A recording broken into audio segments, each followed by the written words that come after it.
Баршаңызға қайырлы күн достар, каналыма қош келдіңіз. Бүгін сіздерге қыс мезгіліне арналған баклажаннан салат жауып көрсетемін.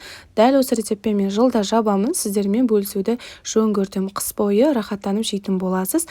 Міндетті түрде видеоны соңына дейін қарап, маңызды сәттерін жіберіп алмаңыз. Ендеше бірге салатымызды жасайық. Ең алдымен бізге осындай баклажан қажет болады. Баклажанды ең алдымен жақсылап 2-3 қайтара сыртын толықтай жуып тазалап, осы видеода көрсетілгендей қысқаша бөліктерге бөліп шығатын боламыз. Баклажанды сатып аларда міндетті түрде езілмегенінен, яғни солып қалмағанынан, тазасынан, қатысынан сатып алыңыздар. Екінші кезекте бізге тәтті бұрыштар қажет болады. Дәл осылай видеодағыдай ұзынша бөліктерге бөліп шығатын боламыз. Әртүрлі түсінен қолдансаңыздар да болады, яғни қызыл, сарысынан алсаңыз да болады. Менде осындай жасыл түсінен ғана болды. Тәтті бұрыштарымызды да осылай бөлек ыдысқа салып дайындап қоятын боламыз. Үшінші кезекте бізге сәбіз қажет болады. Сәбізімізді жуып тазалап, қабығынан ашығаннан кейін осы видеодағыдай қалыңдықта дөңгелек бөліктерге бөліп шығатын боламыз. Қатты қалың қылмайсыздар. Құрметті менің көрерменім, дәл осы видеоның описание бөлімінде толықтай рецептін жазып қалдыратын боламын. Менде шамамен 6 литрге жуық салат шықты. Ең әуелі осылай барлығын турап, ыдыстарына салып дайындап қоятын боламыз. Төртінші кезекте бізге осындай пияздар қажет болады. Пиязымызды үлкен бөліктерге турап шығамыз. Яғни видеода көріп тұрғандарыңыздай қатты майдалап жіберудің қажеті жоқ, өйткені қатты езіліп кетуі мүмкін. Бұны да пиязымызды да бөлек ыдысқа салып қоятын боламыз. Құрметті көрерменім, видеоны соңына дейін қарап шығыңыз. Салатыңыз дәл менің салатымдай шығысын десеңіз, маңызды жерлерін жіберіп алмаңыз.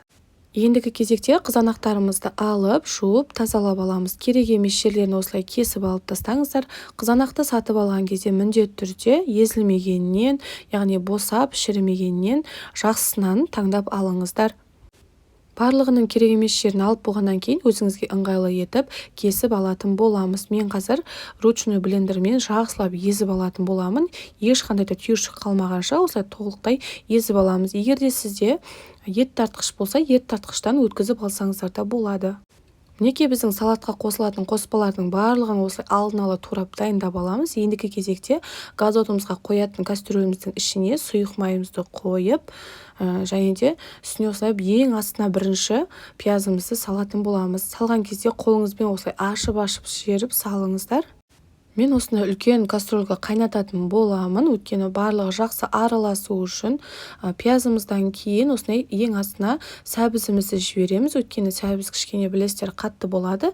Тез пісуі үшін осылай астыңғы бөлікке саламыз. Сонан кейін үстіне бірден тәтті бұрыштарымызды саламыз, осылай қолыңызбен жайып жіберсеңіздер болады. Барлығын осылай бірінің үстіне бірін сала береміз. Барлығын салып, қазір үстіне қызанағымызды құйғаннан кейін ғана газдың осын астын қосатын боламыз. Тәтті бұрышты салып болғаннан кейін ең үстіне осылай баклажандарымызды салатын боламыз. Қолымызбен жайып, осылай тегістеп жібереміз. Сонан соң ең соңында қызанағымызды осылай барлық жеріне құйып шығамыз. Бұл жерде біріншісінде араластырмаймыз, яғни тек қана қызанақтың түбіне қарай баруын тексеретін боламыз. Кішкене осылай жайып, барлық астына қарай жібереміз. Ешқандай да су құймайсыздар. Газдың астын жағып, кішкенеден бастап қайнатып бастаймыз. Яғни өзіміздің салатымыздың соғы шығып бастайды. Шамамен бір 20 минуттан кейін осылай қайнай бастайды. Шамамен 20 минут өткеннен кейін біздің осы салатымыз қайнай бастайды. Салаттың құрамындағы баклажан, сәбіздер жұмсарып, жіби бастаған кезде осындай қасығыңызбен жақсылап астын үстіне қарай толықтай араластыратын боламыз.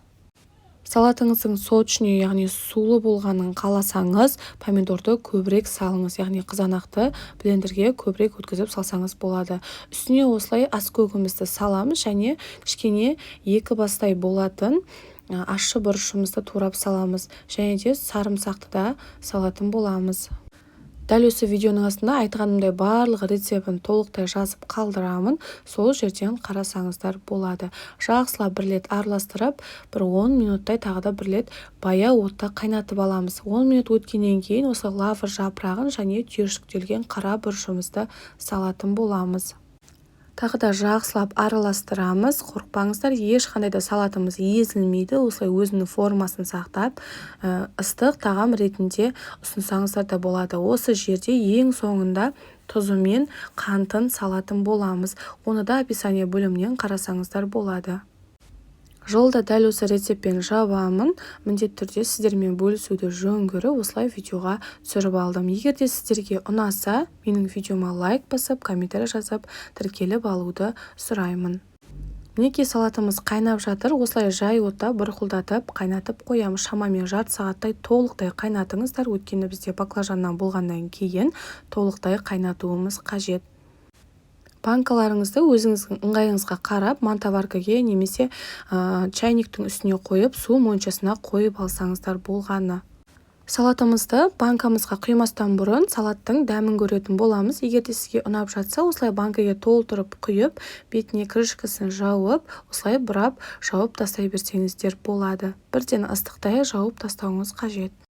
Мінекей біздің салатымыз дайын болды. Осындай сочный, өте бір сөзбен айтқанда өте аппетитный болып шығады. Міндетті түрде жасап көріңіздер, сіздерге ұнайды деген ойдамын. Бірден ыстық кезінде жей берсеңіздер де болады. Ал банкілерімізді төңкеріп, жылы жерге бір күнге қалдыратын боламыз. Бір күн өткеннен кейін салқын жерге, қараңғы бөлмеге сақтайтын боламыз. Сіздермен бірге болған Гүлсая, алдағы уақытта өте оңай ерекше рецепттермен бөлісетін боламын. Келесі кездескенше сау болыңыздар.